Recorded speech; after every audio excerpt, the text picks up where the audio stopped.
vuelve sobre las cartas la mesa y volvés vos un poquito más bronceadito. No, para nada. ¿Dónde anduviste? Más acalorado. ¿Dónde anduviste? Anduve por Brasilia. ¿Qué fuiste a hacer? Fui al Congreso del Partido de los Trabajadores. ¿Y El partido más importante, el partido progresista más importante de América Latina. Que hasta ahora es un mérito que cada vez es menos representativo porque los partidos progresistas se caen. Bueno, no solo no se cayó, sino que sigue siendo... Sí, es el que y es más, es la fuerza política más importante del país. Incluso habiendo perdido con Bolsonaro la elección cuando Lula estaba preso, el PT siguió siendo la fuerza política más importante de Brasil. ¿Y en qué marco fuiste a este congreso? Y en el marco primero que el Congreso, no sean ellos, no me preguntaron a mí, pero no, fui porque somos amigos históricos de toda la experiencia que ha comandado Lula en Brasil. El vínculo nuestro con ellos es profundo, es anterior incluso a la existencia de Unidad Popular. Nace en el marco de la CTA y del vínculo de la CTA con la CUT.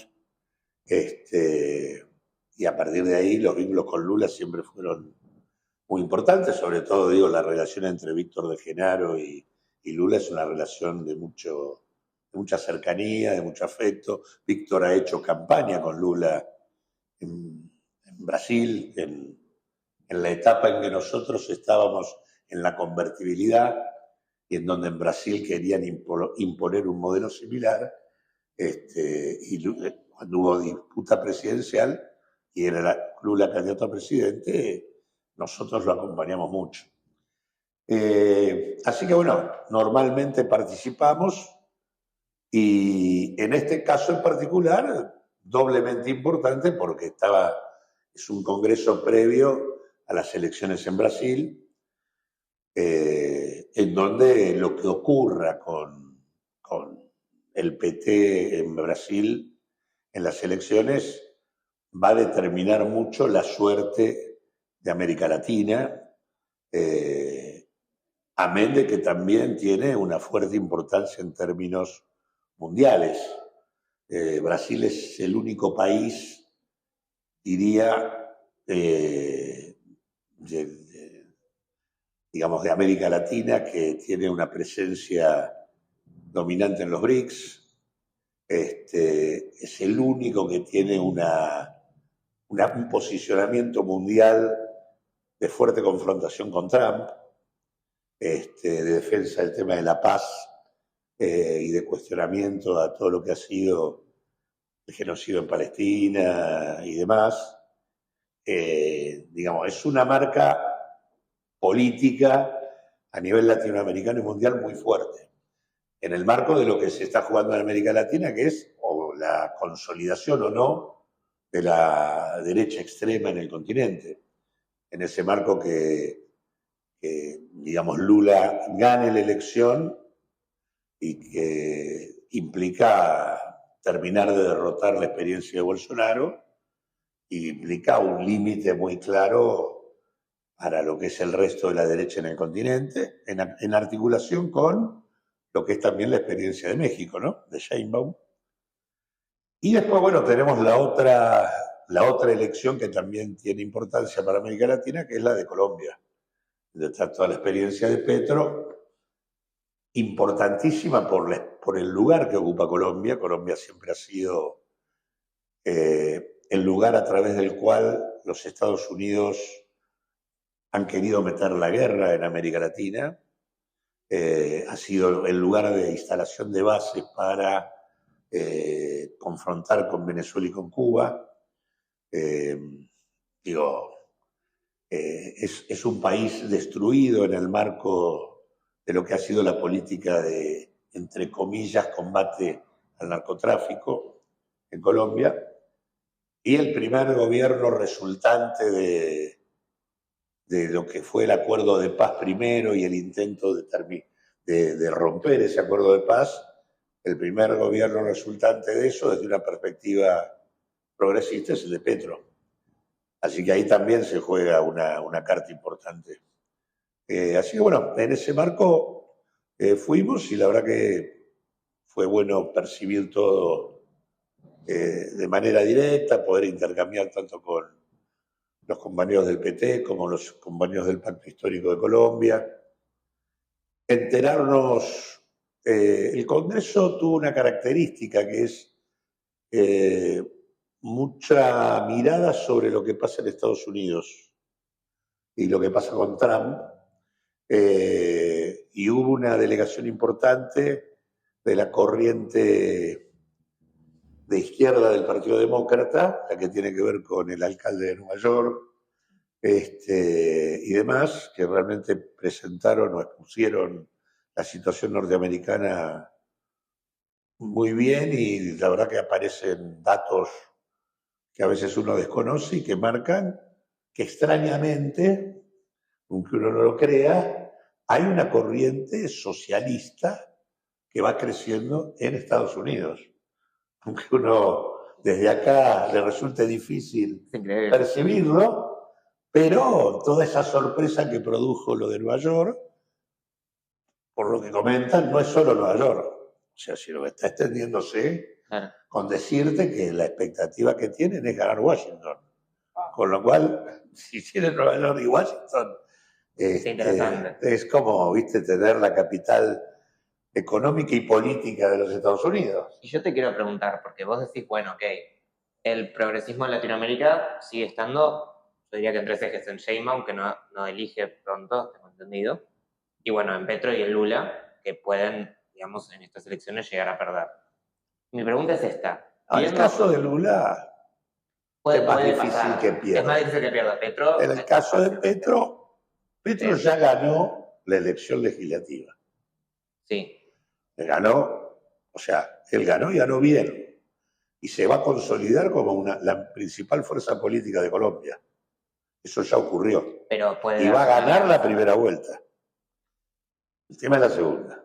Ahí aparece más complicada la segunda, más complicada ahí que en Brasil. ¿Por qué? Porque Brasil puede ganar en primera vuelta. Los colombianos no están muy convencidos de que puedan hacer eso. Ya en la legislativa ganaron, pero no tuvieron el voto que necesitarían para ganar en primera vuelta. Igualmente, bueno, tienen dos sistemas que son realmente muy complicados de balotaje, ¿no? Porque son peores que el nuestro. ¿En qué sentido? Y que tenés que tener más del 50. Claro, para ganar en el balotaje. No, para ganar en primera vuelta. Ah, ok. En cambio, acá vos tenés más de 10 puntos de diferencia. Si vos tenés más de 10, 40, si tenés más de 40 y más de 10 puntos, ganás. Y si tenés más de 45, aunque no tengas 10 puntos, también ganás. Entonces, el nuestro tiene algunas posibilidades. Legado de Menem. Legado de Menem para combatir ese antiperonismo. Legado de la Constitución del 94. Sí. Porque en realidad el balotaje es fruto de la NUCE en la Argentina. Con una ley. Con un decreto ley de la dictadura militar. Sí. Se establece el balotaje para evitar el triunfo del peronismo en el 73. Después, la Constitución del 94 modifica el sistema, mantiene el balotaje, pero le pone límites que permiten ganar en primera vuelta. En estos otros países, como el Uruguay, en Colombia, en Uruguay y en Brasil, en todos los casos son cosas casi muy complicadas, porque vos tenés que entregar el 50%, 50,01 para poder ganar. Y no es tan sencillo esto. De hecho, es el mismo sistema que Capital, la Ciudad de Buenos Aires. Ciudad de Buenos Aires es mucho más restrictiva, vos tenés que sacar más del 50 para ganar en primera vuelta. Y bueno, perdón, cerrando esa pregunta. Dado que están estas dos elecciones, pero que al mismo tiempo está creciendo el socialismo en Estados Unidos y los gobiernos de ultraderecha parecen estar en su momento más débil histórico desde que se dio como la cresta.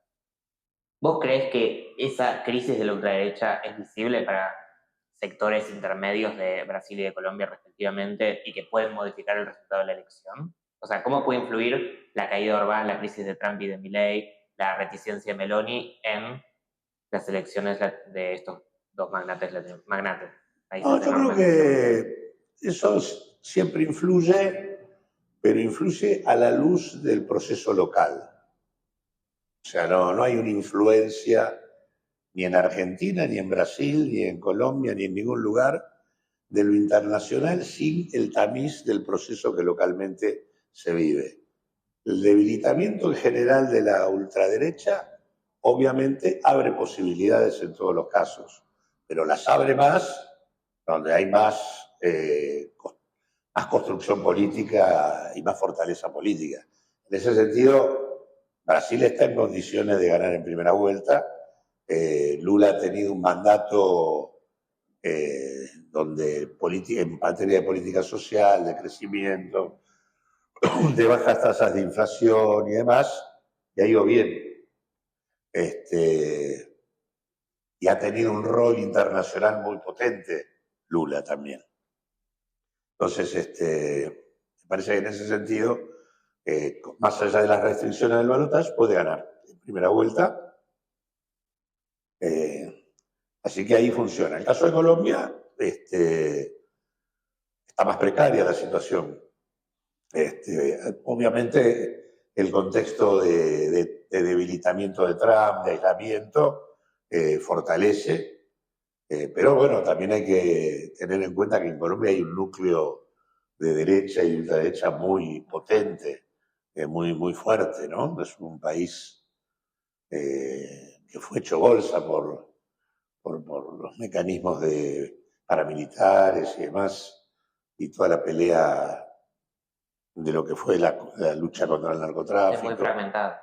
Claro, es un caso similar. México vivió una situación similar. De ahí nació la respuesta mexicana, es lo que fue López Obrador. Bueno, López Obrador logró consolidarse y heredar lo que es hoy la experiencia de Sheinbaum, que es aparentemente incluso más potente electoralmente que la del propio López Obrador. Vamos a ver qué pasa en Colombia. Cuánto pudo acumular la experiencia de Petro y cuánto no. Ojalá que sí, porque para todos y para nosotros en particular, lo que nos convendría es que se consolide Lula, se consolide Petro, como una advertencia de cómo tiene que terminar esta crisis que vive Milei. Y el otro día veía, por ejemplo, los análisis, han hecho encuestas sobre la imagen positiva de Trump y la imagen negativa le da la misma a Trump que a Milei. Y retomando la pregunta de Gastón, ¿el triunfo, por ejemplo, de Petro o de Lula también generarían un debilitamiento de Milei en una visión también argentina ante, ok, la izquierda sigue avanzando, la derecha deja de ser capaz de una respuesta a los problemas? Sí, nadie gana por lo que pase afuera, pero ayuda. Yo creo que sería, o sea, si Lula pierde, eso es indudable que acá, para la situación en la que estamos, no contribuye a que se consolide una alternativa distinta en la Argentina. Si Lula gana, va a ser un oxígeno. Y lo mismo con Petro. Pero el problema somos nosotros. Sí, no es que... O sea, no, somos nosotros como es siempre, por eso digo, lo internacional o regional incide pasado por el tamiz de lo que localmente se va construyendo. Acá en la Argentina, Milei está muy mal. Estamos dando pasos en función de intentando construir algo que pueda darle salida a la crisis en la Argentina. Si gana Lula, eso va a tener más oxígeno. Si pierde Lula, va a ser más complicado. Y hablamos en un momento de los sistemas de balotaje. Bueno, te pregunto entonces, ¿qué implica la reforma electoral que quiere traer? Es una reforma electoral absolutamente proscriptiva y antidemocrática. Por eso pretende eliminar las PASO.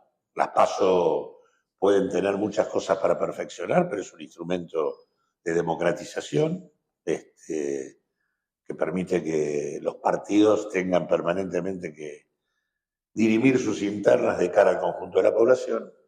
Eso, que eso aparezca institucionalmente como una posibilidad, más allá de si se la utiliza o no se la utiliza, que esté, es bueno. No, además en un contexto donde la gente está tan distanciada de la política. En un contexto de ausentismo generalizado. Y una fragmentación también de los partidos tradicionales, porque la realidad es que más allá de que la libertad avanza, por ahí parezca unida, cosa que en realidad igual tiene sus propias fragmentaciones internas que son más que evidentes. El resto de los partidos necesita un espacio. Digamos, ya sea. Sí, pero eso sería una cuestión utilitaria. Cierto. Pero digo, podría haber otros mecanismos. Pero lo que digo es, las PASO se instalaron como un mecanismo de democratización en la Argentina que empezó a ser cuestionado fundamentalmente por los gobiernos, que en realidad los gobiernos, ya sean nacionales o provinciales, no les gusta la PASO, porque la PASO es la puesta en cuestión del gobierno. Y entonces es como una encuesta a toda la población sobre el rumbo. Y todos los gobiernos se resisten a tener eso antes de la votación efectiva, porque no es una votación en donde se decida, ¿no? Entonces, para cualquier gobierno tener un adelanto del humor que genera su gestión es algo que que lo rechaza, cuando en realidad debería ser un elemento a considerar para corregir. Pero a veces sirve. Yo pienso el año pasado, o sea, no eran unas PASO, pero al gobierno le sirvió que ganara el peronismo como ganó en septiembre para hacer todo un discurso del temor ante lo que puede potencialmente ser el kirchnerismo. Eso primero no era una PASO. No, por eso digo, pero sí capaz sirve que, como Macri, por ejemplo, cuando él pierde las PASO con Alberto y genera todo un discurso de temor y luego repunta un montón. Digamos, también puede ser un arma que te sirva a las PASO para repuntar. Sí, pero para eso está a Macri, si no hubieran existido esas PASO, no sé qué hubiera pasado. Porque difícilmente, digamos, no hubiera podido haber segunda vuelta.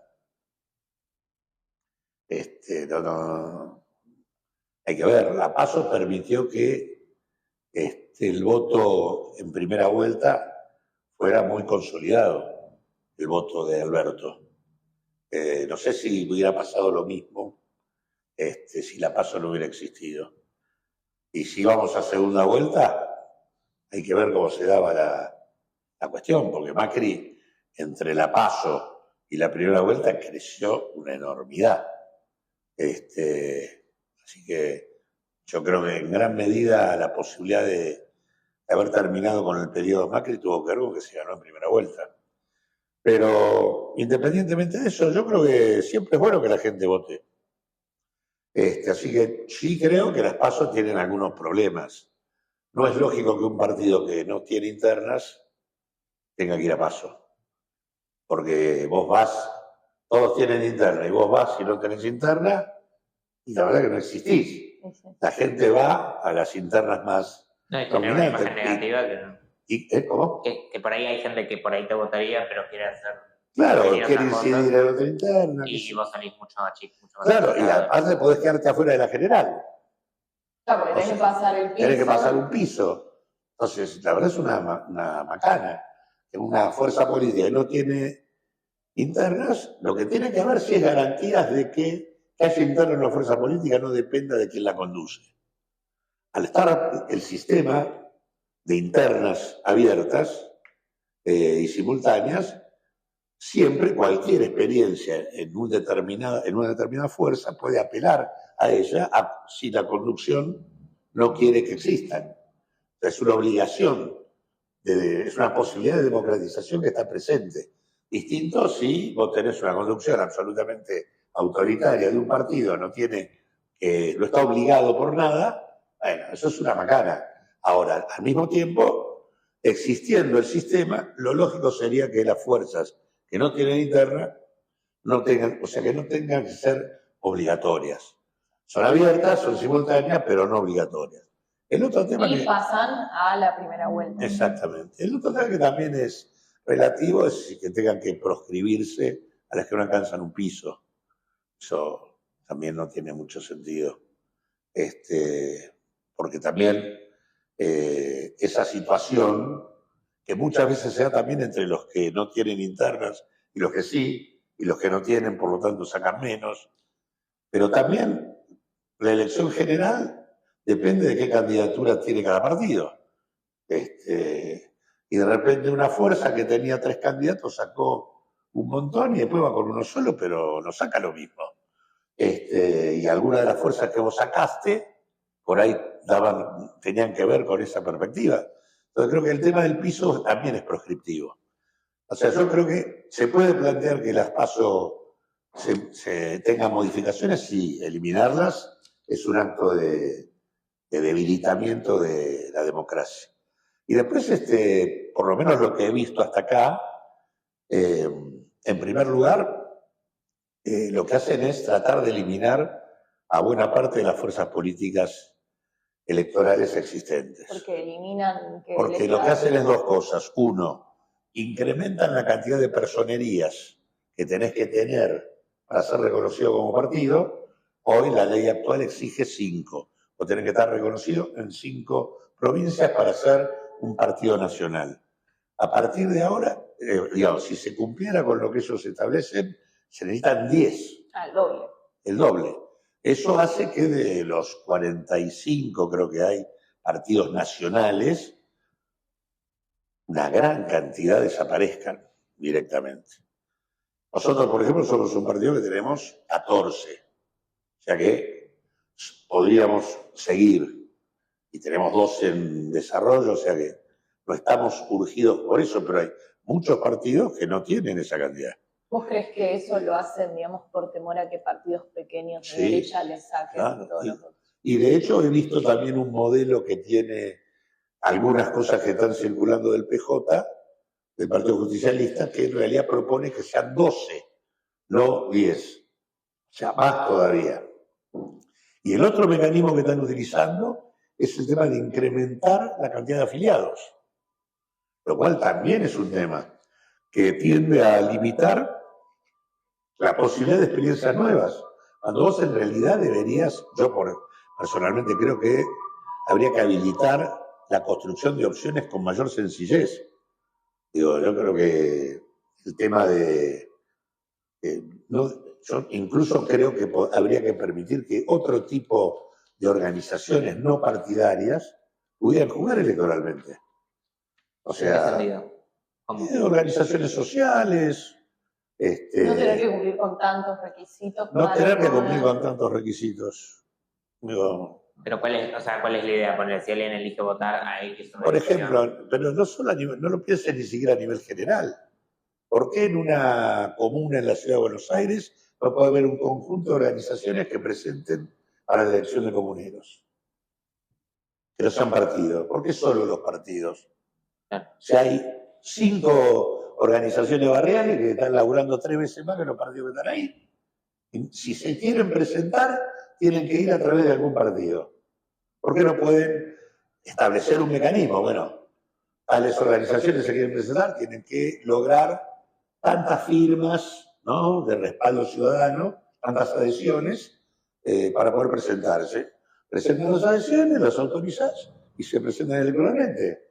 Y lo mismo digo en términos generales. A mí me parece que eso hay que facilitar que haya opciones, no debilitar que haya opciones. Algo que vi también... No, pero digo, termino el tema. El otro mecanismo restrictivo es que te suben la cantidad de afiliaciones. Entonces, por ejemplo, acá en la ciudad de Buenos Aires, para que vos te reconozcan como partido, tenés que tener 4.000 fichas de afiliación. Que las tenés que renovar. Todos los años vos tenés que tener 4.000. Si estás por debajo de 4.000, te decretan la caducidad y no te puedes presentar. ¿No? Y se te quitan ese reconocimiento que tenías de las provincias. O sea, vos tenés que volver a conseguir esos reconocimientos y además los 4.000 avales. Vos tenés 4.000, suponete que tenés 3.800, ese es y hay elecciones, en esa elección no te podés presentar en ese distrito. No te implica que te dejes de tener la personería, todavía la tenés.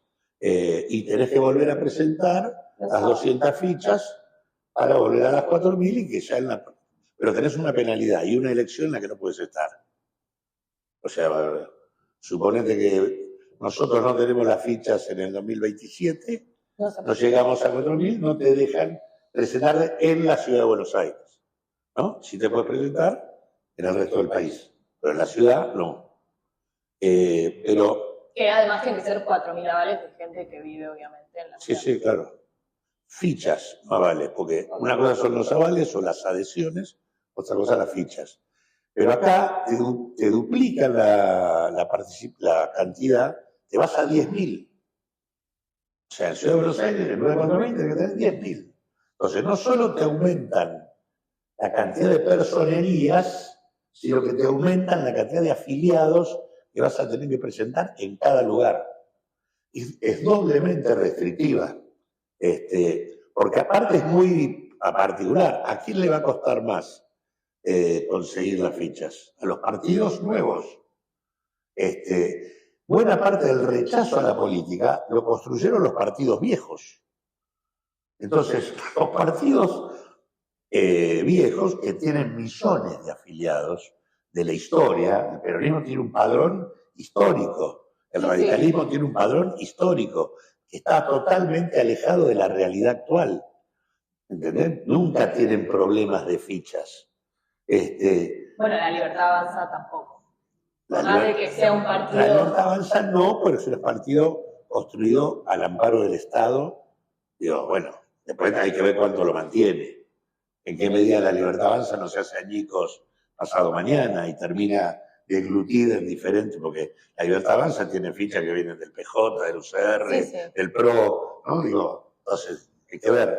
Pero digo, partidos que son centenarios, que son del siglo pasado, son partidos que tienen millones de afiliados, pero no tienen problema de presentación de fichas. No le van a ir a decir, usted no tiene los 4.000 afiliados en la capital, el Partido Justicialista tiene afiliados del año del arquero. Entonces, ahora, ¿quiénes son los que construyeron el rechazo al sistema político? Los políticos. La política actual. Entonces, si quiere aparecer una alternativa, ¿por qué la gente se va a ir a afiliar? La gente, por definición, no cree en nadie. No es que no le cree a los que construyeron el rechazo. No le cree tampoco a otro que quiera participar de ese proceso. Bueno, lo que vi es que también eliminan por completo los aportes que tiene que hacer el gobierno para las campañas y eliminan los debates presidenciales. Eso no lo vi lo de los debates. Sí eliminan el tema de la... Que también eso perjudica a los partidos más chicos y te ponen una desventaja mucho más grande de la que ya tenés. Claro, no. Es por eso digo, es totalmente proscriptiva la reforma. Lo que busca aparte es que quede todo muy concentrado en 3 grandes fuerzas y punto. Tenemos la ventaja de que hoy, por lo que vos decías, los partidos históricos están muy fragmentados, tanto el radicalismo como el peronismo, y consecuentemente necesitan de la PASO. Entonces, muchos de los que votaron, por ejemplo, la suspensión de las PASO en la elección del 2025, porque la votaron radicales y peronistas, ahora probablemente no le den el voto para suspender las PASO. Ahora, lo que puede haber es un acuerdo transversal de los partidos instalados para levantar el umbral y joder a las fuerzas más chicas. Eso es sobre todo por el sistema institucional que tenemos. Que bueno, pienso que también al peronismo en parte le conviene, para los partidos de izquierda no les conviene. Por eso es lo que digo. Sí. El radicalismo y el justicialismo pueden pensar que les puede bien que haya menos alternativas. Igual sería una macana, la verdad. Y te quería consultar... Y el debate yo no vi, pero Sala también lo elimina. Tienen miedo de debatir mi ley. Tienen miedo de debatir mi ley. Sí, peor de lo que le fue con Massa, no le va a ir y ganó la elección. ¿No? Hay aplaudidores. ¿Cómo era? Tosedores. Tosedores. Le tosen a Milei para que se concentre. No, y te quería consultar, el jueves pasado se prohibió el ingreso Después está de el tema de la guita, ¿no? ¿Qué? El tema de que te sacan financiamiento. Ah, sí. Compañía. Estamos... Bueno. Te sacan un financiamiento. Y al mismo tiempo levantan el... ¿Intenta parecerse a un sistema norteamericano? Y la idea del voto, yo creo que en algún... No está todavía acá, pero la idea de que no sea obligatorio el voto, en cualquier momento va a aparecer como parte de la discusión. Es que tiene que ser obligatorio el voto. Pero es que el diseño de esos es una democracia de minorías. Entonces... Bueno, así como ganaron, ¿no? Claro. Y por eso, digo, ahí jugaron con todo, porque la proscripción de Cristina es parte del tema, porque es una líder popular que tiene votos y no puede participar. Y el debilitamiento de las alternativas, que hace que la política sea todo lo mismo, lo que hace que la gente se vaya corriendo. Con lo cual, tenés una reducción de los que participan y con menos se gana. Pasa el escenario peruano. Fragmentación. Si llegan los avales, los 25 candidatos. Claro. Tenés... Todavía no habían terminado de sacar los resultados, pero tenía 17 la hija de Fujimori, tenía 12. ¿Gana la hija de Fujimori?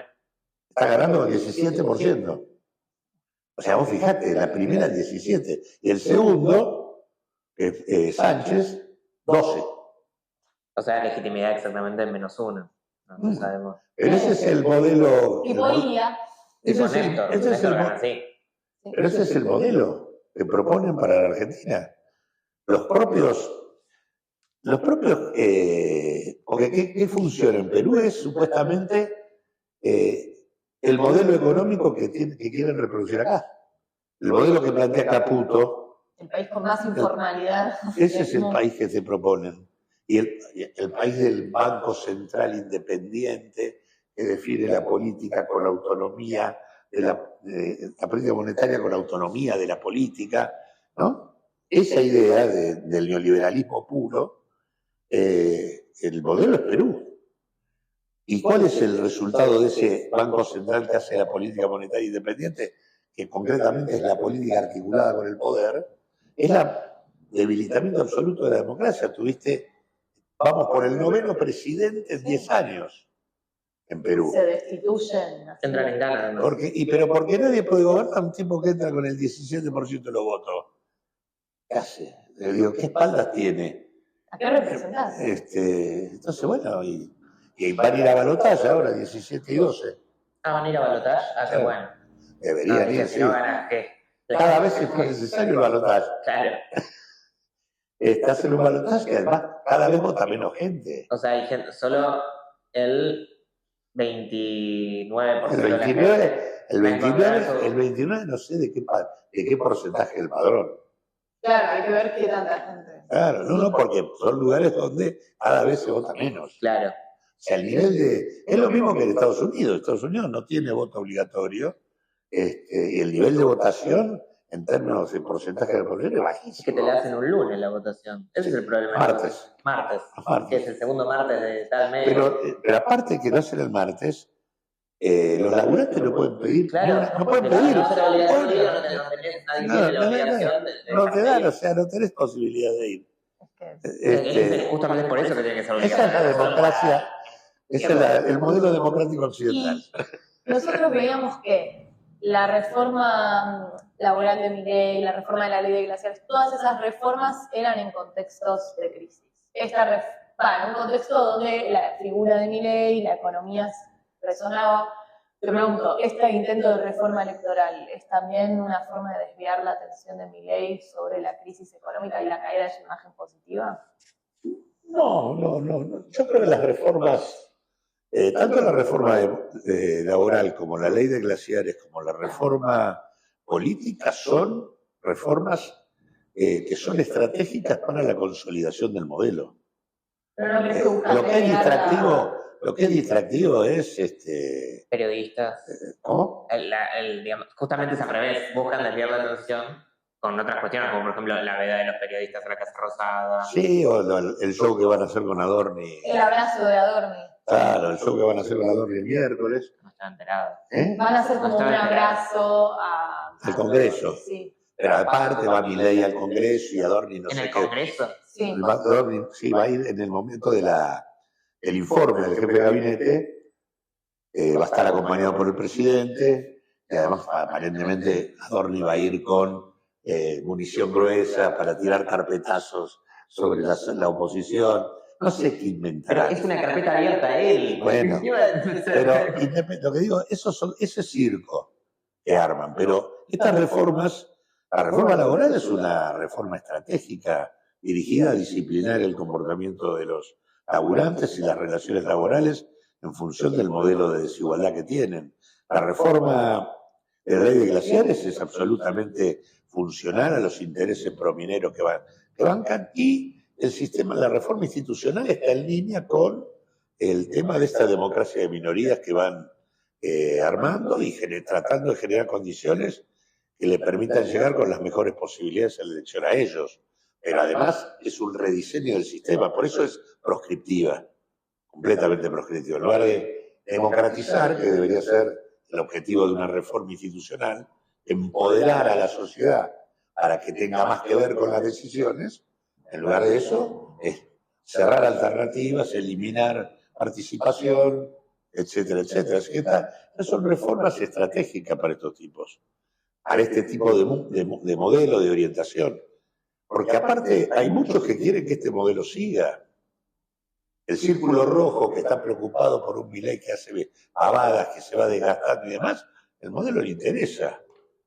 Quiere que siga, quiere que no se pierda lo que se consiguió hasta acá. Entonces quieren tener un sistema institucional que les responda y para eso es mejor que haya poca participación. ¿Y qué crees que significa la visita de Peter Thiel el jueves pasado, el cierre de la sala de prensa, bueno, todo lo que pasó el jueves pasado?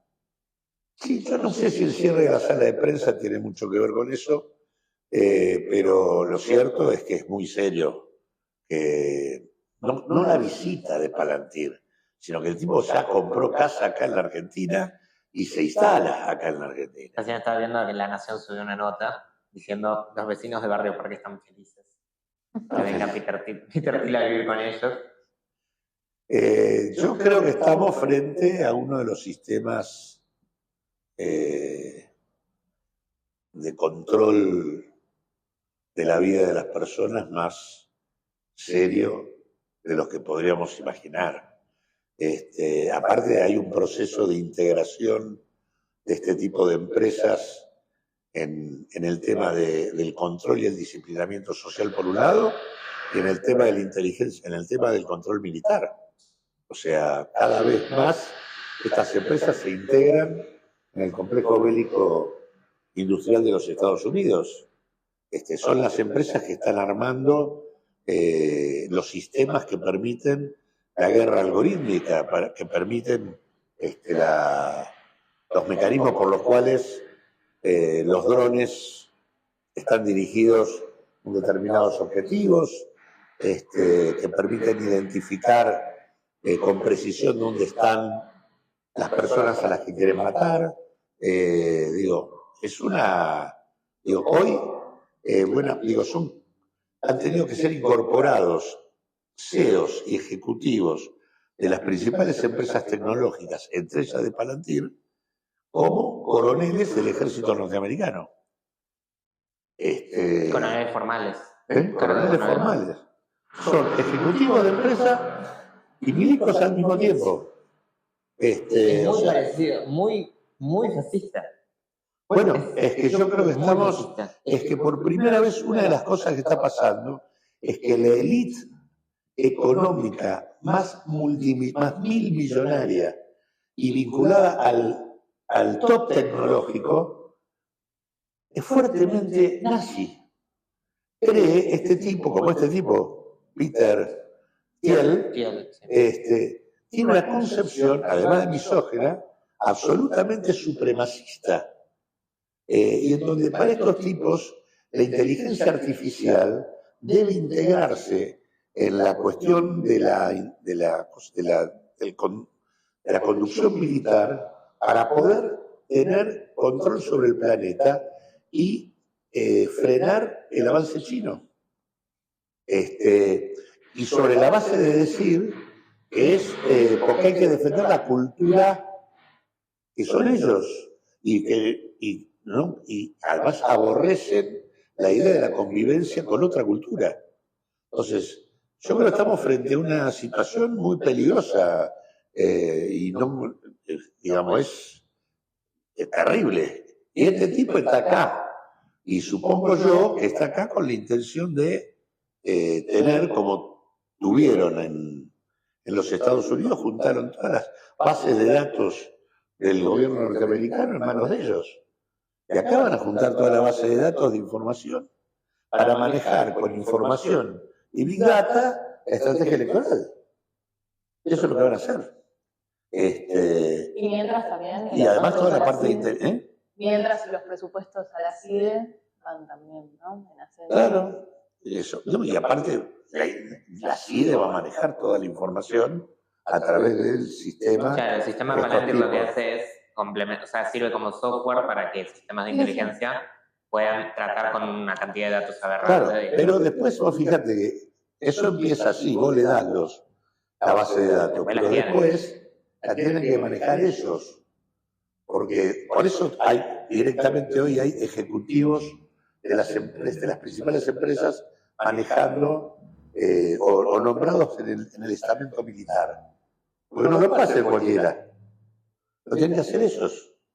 Entonces después tenés que van a terminar manejando ellos la inteligencia. La pregunta es cuál es el sentido. Digamos, si la tecnología es una tecnología tan peligrosa y poderosa, está quedando en manos de tan poca gente y con una ideología tan aberrante.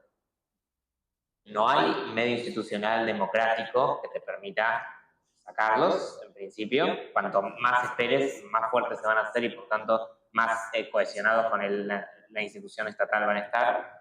Y por otro lado, no hay vías de otra... O sea, cada vez es más difícil sacarlos por cualquier otro medio porque van a tener monopolio de la fuerza mediante esa tecnología. ¿Qué haces con esto? Digamos que están generando las dificultades. Y sí. Rápidamente hay que volarlo, Bueno, por eso es que no tiene sentido ver cómo en un contexto donde Milei está cayéndose a pedazos en la opinión de la gente, hoy ya con claridad la gente responde que Milei es parte de la casta, que los problemas no son de la herencia recibida, sino de este gobierno, como que ya... y no van a poder resolver eso. O sea, el gobierno está groggy en ese aspecto. El problema que tenemos es que en ese contexto los sectores con mayor preeminencia en términos de dirigencia política, en lugar de estar discutiendo cómo terminan con Milei hoy, están discutiendo la alquimia electoral del 27. Mientras está Palantir acá, quedándose con la base de datos de todo tipo para hacer pasa muy desapercibido. Desastre. Pasa muy desapercibido. Palantir. Sí. Claro, es un problema grave. Sin embargo, vamos a hablar mucho más del show de Adorni en el Congreso que de que Palantir se puede quedar con todas las bases de datos del Estado argentino. Y la verdad que es una barbaridad. Este es el tema de fondo del momento actual. La necesidad de que actores políticos los pongamos de acuerdo en cómo defender a la sociedad argentina de este desastre. Hoy hay que defenderla. El tema no es preparar la elección de 2027. El tema es defenderla hoy. Y la verdad, que reuniones como las que hace Cristina con Pichetto o Axel Kicillof con Massot y Bolsón, deberían hacerlas para juntar los votos para poner en marcha el juicio político y terminar con Milei. Eso tendrían que estar discutiendo, no discutiendo la elección del 27. Digo, no, acá Sí, pero todos tenés juntos- igual la blindó, la Cámara está blindada, la Cámara de Diputados. ¿Lo qué? Está blindada la Cámara de Diputados y de No, Senadores. no está blindada si los sectores de centro derecha que han acompañado a Milei durante estos años votan distinto. Pero no tienen un tercio Ahora la resulta, Libertad Avanza. ¿eh? No tiene un tercio la Libertad Avanza. Sí, está bien, pero Con un tercio no. pero tenés, Sí, pero juicio político son 2. sí, está bien, pero si tienen un tercio, No podés hacerle. los 2 tercios existen. Claro, pero si tienen un tercio. Bueno, pero no, pero es una disputa eso. O sea, está cerca, o sea, porque ellos tienen control, porque hay muchos, digamos, solos no pueden. Tienen que juntar un pedazo más. Estando en diputados más todavía que el senador. Pero si vos estás conversando con parte, o sea, Pichetto, el bloque de Pichetto fue socio de las mayorías que le permitieron a Milei sostener decretos, vetar leyes o sacar leyes. Bueno, si vos estás conversando con Pichetto, tendrías que estar conversando, no la posibilidad de un frente productivo a partir del 2027, sino la posibilidad de terminar con esto ahora. Por lo menos que le deje de votar las cosas. Sí, más, en realidad si vos querés defender la producción en la Argentina, querés hacer un frente productivo, hay que parar esto ahora. Porque estás destruyendo la producción en la Argentina hoy. Entonces, a eso me refiero con que están discutiendo cosas que no, digo, te juntás con Mazzot y con Monzón, que votaron la ley de glaciares. ¿Loco? Bueno, igual, a ver, perdón, es Cristina la persona que vetó la ley glaciares, la que se junta con. Pero esto se juntó Axel. Ah, bueno, ok, ya Esto se juntó Axel. no queremos la ley glaciares. Bueno, No, los diputados de Axel lo votaron a favor de la ley de glaciares. bueno, sí, pero Pero se junta ahora. Bueno, pero lo que digo es que si estás hablando con estos tipos en función del 2027, de que hay que terminar con Milei, discutir y terminar con Milei. Eso es lo que digo, en lugar de estar discutiendo Lo que pasa el en el 27, medio. discutir y terminar con Milei. Pero bueno, no parece ser la voluntad de los partidos grandes. Bueno, eso digo, ese es el problema por el cual Milei no termina de caer. Y por el cual incluso una y otra vez se recuperó. Porque en términos de estar mal, Milei estuvo muy mal después de la derrota en la provincia de Buenos Aires en septiembre. ¿No? La situación de él era complicada. Apareció Trump después para sostenerlo, pero digo, estaba en la lona. Bueno, en aquel momento tampoco se avanzó sobre él. La oposición está atravesada por una crisis de representación y una crisis de alternativa que hace que cada vez que Milei se cae a pedazos, se vuelva a recuperar. Ese es el problema central. Y por eso estamos doblemente desafiados a tratar de encontrar un bloque de actores que pueda poner en marcha una mirada de esta naturaleza, un planteo de esta naturaleza. Y por eso, bueno, nosotros de Unidad Popular vamos a empujar esto. Tuvimos nuestra reunión nacional hace poquito y resolvimos que Milei no es solamente Milei, es un bloque de poder que lo respalda. Y para hacer otra cosa hay que armar otro bloque de poder. Y para eso el bloque de poder se arma en cada lugar. Así que vamos a ir a recorrer los territorios para gobernar la Argentina. ¿Y por qué? Porque hay que ir a buscar a la gente. Porque en realidad las representaciones están en crisis. Pero si uno abre una convocatoria a otros actores, y esos otros actores son ese bloque de poder que hay que armar, esto no camina. Así, no vamos a ningún lado así. Así que vamos a preparar eso y vamos a tratar de sumar a todas las fuerzas que tengan ganas de ir a recorrer el país, llamando a una discusión diferente, que no es terminar con Milei en el 2027, es terminar con Milei ahora. Y si terminamos ahora, vamos a poder discutir el 2027. Si no, nuestra discusión para el 2027 va a ser muy débil.